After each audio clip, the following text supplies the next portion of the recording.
కవిత అన్యాయాన్ని ధిక్కరించింది. హ్మ్. అక్రమార్కుల్ని ధిక్కరించింది.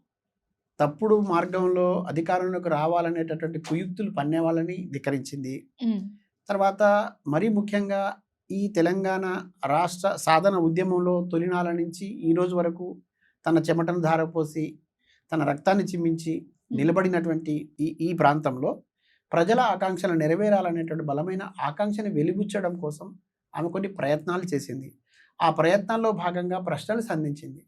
ఆ ప్రశ్నలు సంధించడమే ధిక్కరించినట్టుగా భావిస్తే, తర్వాత ప్రజల వైపు నుంచి మాట్లాడడమే ధిక్కరణ కింద అనుకుంటే, సమస్యల పరిష్కారంతో పాటు ఎక్కడైతే తీవ్రమైనటువంటి శ్రమ చేసి అన్యాయానికి గురైనటువంటి వర్గాలు ఉన్నాయో, నాయకులు కానివ్వండి, కార్యకర్తలు కానివ్వండి, ఉద్యమకారులు కానివ్వండి, ఇట్లా ఎవరెవరైతే ఇబ్బందులకు గురైనారో, ఇబ్బందులకు గురి చేయబడినారో, అదేవిధంగా అణచివేయబడినారో వాళ్ళ వైపు నుంచి ప్రశ్నించడం ఆమె ధిక్కరించినట్టుగా కనపడినట్టుగా